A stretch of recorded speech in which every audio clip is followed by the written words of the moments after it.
Hello guys, welcome to another video. इस video के अंदर हम वोकैबुलरी समझेंगे इमेजेस की मदद से, जिस तरह प्रीवियस वीडियो के अंदर समझते आए हैं। The first word we have is student.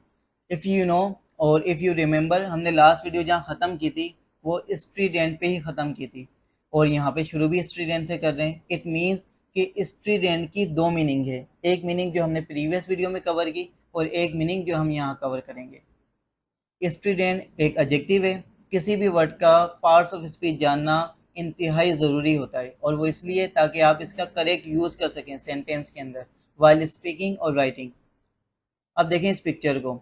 For example, ये इलेक्शन चल रहे हैं और ये एक कैंडिडेट है और ये पब्लिक है। अब ये जो असर्शन कर रहा है, अपना पॉइंट ऑफ व्यू बता रहा है, ये फोर्सफुली बता रहा है। ये आवाम सुनना नहीं चाहती, लेकिन ये अपना point of view forcefully impose कर रहा है आवाम के ऊपर। इसलिए ये जो असर्शन है ये स्ट्रीडेंट असर्शन है। Strident means presenting a point of view forcefully. जब आप अपना पॉइंट ऑफ व्यू, अपना बिलीफ, अपना अकीदा, अपनी कोई सोच, अपना कोई आइडिया किसी के ऊपर इम्पोज कर रहे होते हैं फोर्सफुली, तो उसे कहते हैं स्ट्रीडेंट। जैसे कि extremist groups are often strident in their point of view. उनका जो पॉइंट ऑफ व्यू होता है उसके अंदर वो स्टूडेंट होते हैं, लोगों के ऊपर ज़बरदस्ती इम्पोज कर रहे होते हैं, बता रहे होते हैं कि हमारा पॉइंट ऑफ व्यू सबसे बेहतर है, लोग सुनना चाहें या ना सुनना चाहें। ओके, तो स्टूडेंट की मीनिंग क्या हुई? Presenting a point of view forcefully. अब आपने ये वर्ड कैसे याद रखना है? इस स्टेटमेंट से आपने कुछ भी नहीं करना, आपने सिर्फ और सिर्फ इस स्टेटमेंट को याद रखना है कि स्टूडेंट असर्शन। जैसे आप ये रिकॉल करेंगे स्टूडेंट असर्शन, फॉर एग्जांपल ये वर्ड आया और इसलिए सिनोनियम दे दिए गए आपको चार।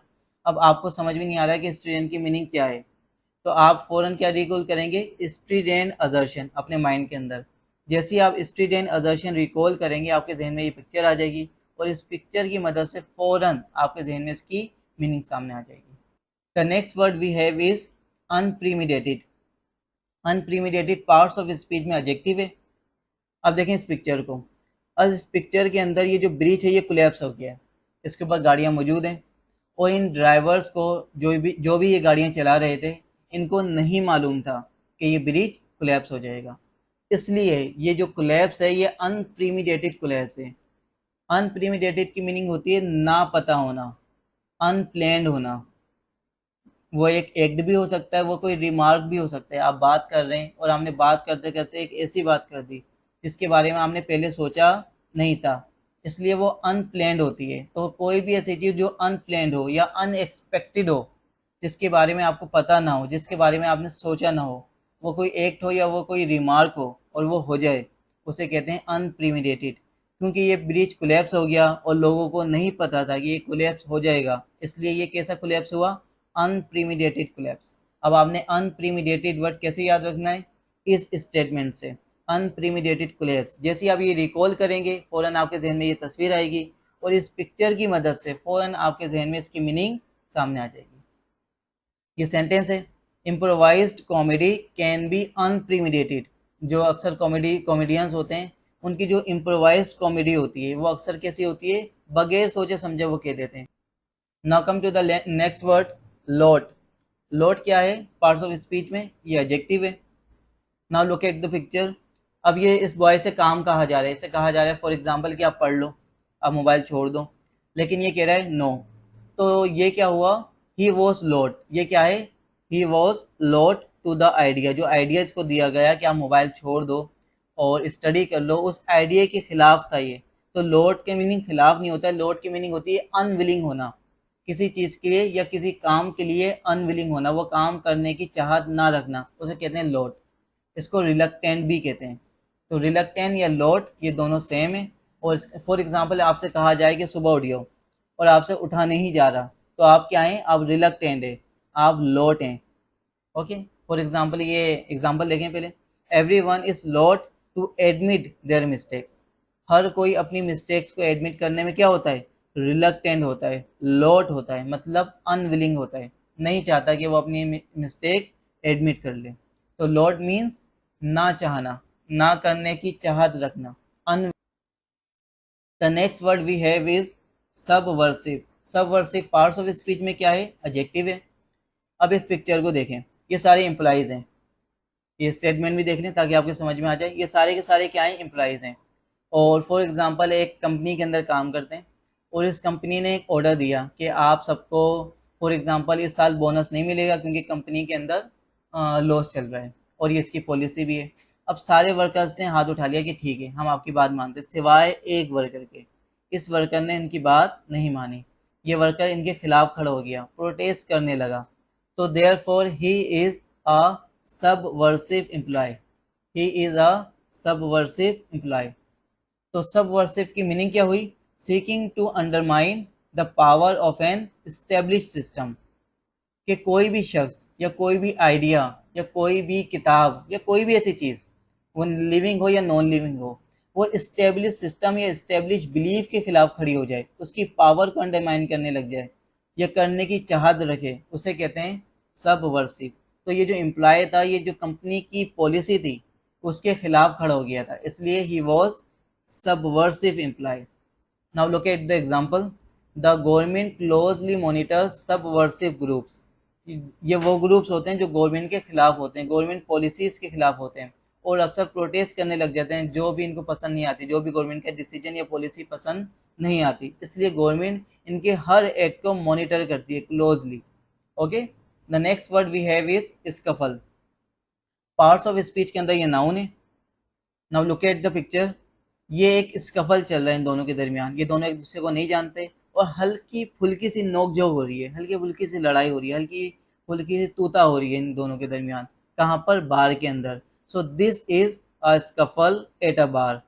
अब ये बार के अंदर क्या हो रही है? हल्की फुल्की सी नोकझोंक, हल्की सी लड़ाई, छोटी सी लड़ाई, कोई एक दूसरे को मार नहीं रहे, लेकिन ये कंफ्यूज्ड और शॉर्ट स्ट्रगल है, शॉर्ट फाइट है, therefore this is scuffle.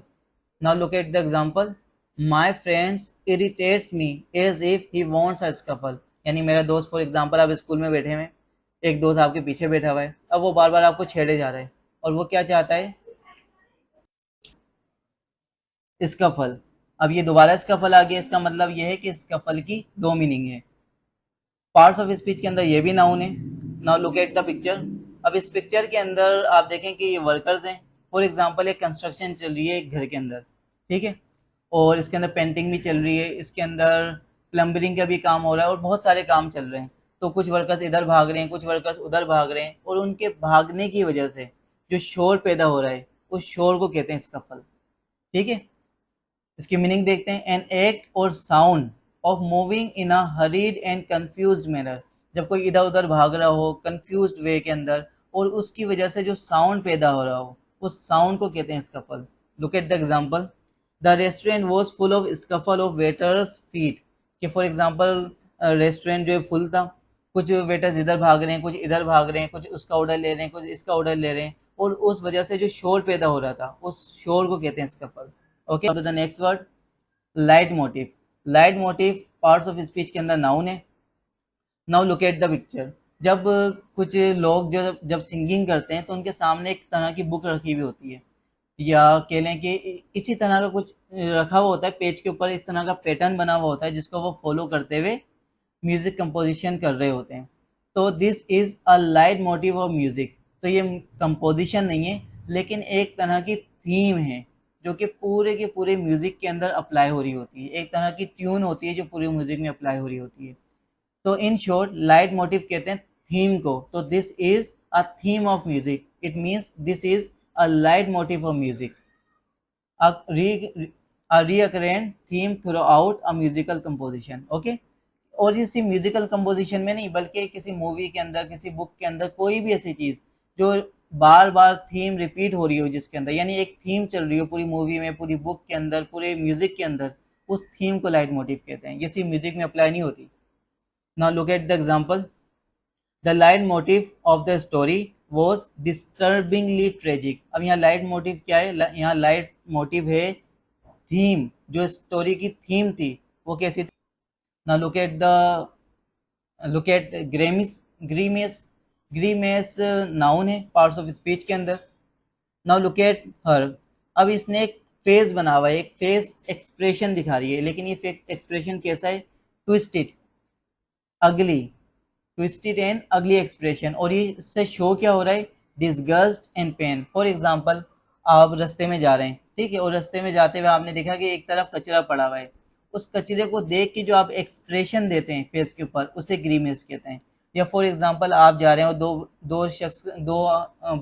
Bikers का एक्सीडेंट हो गया, उसकी वजह से उनको जो चोट लगी और उनको जो पेन हो रहा है, उस पेन को देख के जो आप एक्सप्रेशन देंगे, उस एक्सप्रेशन को भी कहेंगे ग्रीमेस एक्सप्रेशन।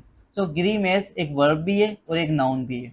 और ग्रीमेस कैसे एक्सप्रेशन होता है? वो एक्सप्रेशन जो शो कर रहा हो डिसगस्ट या pain. He grimaced when he took a bite of food, यहाँ पे अब मैंने एज अ वर्ब यूज किया है, ठीक है। और उसने कैसे एक्सप्रेशन दिया? डिसगस्ट का या पेन का। अब एग्जांपल देखें, ये पेन का था या डिसगस्ट का था। जब उसने खाने की एक बाइट ली तो ही ग्रीमेस्ड, यानी उन्हें डिसगस्ट शो किया, यानी फूड के अंदर या तो नमक तेज था या उसको पसंद। The next word we have is infamy. Infamy parts of speech के अंदर नाउन है। अब अगर आपने एक कार्टून देखें तो हिज नेम इज जोलो, और जोलो परेशान हो गया, he is fed up of his infamy. तो इनफेमी की मीनिंग क्या है यहाँ पर? इनफेमी मीन्स बदनामी। इनफेमी मीन्स बदनामी। हर जगह जब भी जोलो का नाम आएगा तो कार्टून के अंदर हमेशा समझा जाता था कि something negative is going to happen. Okay, so infamy means क्या हुआ? The state of being well known but for something bad deed, मतलब बदनामी। ये सेंटेंस देखें, his decision to bring gun at school earn him infamy. उसने सोचा कि school gun लाऊंगा, ठीक है, चश्के दिखाऊंगा, लेकिन हुआ क्या कि उसकी वजह से वो पकड़ा गया और पूरे स्कूल के अंदर वो हो गया बदनाम। So his decision to bring gun at school earn him infamy. The next word we have is infamy again, लेकिन यहाँ पे इसकी मीनिंग डिफरेंट होगी। अगेन यहाँ पे है नाउन ही है। ना लुक एट द पिक्चर, ये पिक्चर आप सबने देखी होगी, ये 9/11 का इंसिडेंट है। और ये किस तरह का इंसिडेंट था? This is an act of infamy. अब आप बताएं कैसे एक्ट होगा? विकेड और इविल एक्ट। ये सबको पता है कि किस तरह का इंसिडेंट था, कितने लोग इसके अंदर मरे थे और कितना बड़ा नुकसान हुआ था इससे। So therefore this is an act of infamy, मतलब एन एक्ट ऑफ इविल या इविल एक्ट या wicked act. Okay, now look at the example. The attack on Pearl Harbor was of greatest infamy. यहाँ of दो दफा आ गया, यहाँ एक दफा हट जाएगा यहाँ से। और जो ग्रेटेस्ट अटैक था पर्ल हार्बर पे जो हुआ था, वो वन ऑफ द ग्रेटेस्ट इनफेमीज था, जिसकी वजह से वर्ल्ड वॉर के अंदर फर्दर बूस्ट हुआ। ये 10 वर्ड हमने सीख लिए अभी। अब जैसा कि मैंने बताया था कि आपने वर्ड को याद रखने के लिए आपने मीनिंग याद नहीं रखनी, आपने पिक्चर के नीचे दी हुई स्टेटमेंट को याद रखना है। जैसे ही आप उसको रिकॉल करेंगे, वो पिक्चर आपके सामने आएगी, आपके जहन में आएगी, और उस पिक्चर की मदद से फौरन उसकी मीनिंग आपके जहन में आ जाएगी। अब स्टूडेंट देखें, स्टूडेंट की स्टेटमेंट क्या थी? स्टूडेंट की स्टेटमेंट थी स्टूडेंट अजर्शन। अब स्टूडेंट अजर्शन कैसी थी कि आपने देखा कि वो एक कैंडिडेट था और अपना ओपिनियन फोर्सफुली फोर्स कर रहा था दूसरों के ऊपर। Therefore it was student अजर्शन। ये सारे वर्ड आपके लिए एग्जांपल हैं, ठीक है। आप इसको देखें, रिकॉल करें अपनी स्टेटमेंट को और देखें कि आपको ये वर्ड्स याद हुए हैं या नहीं हुए।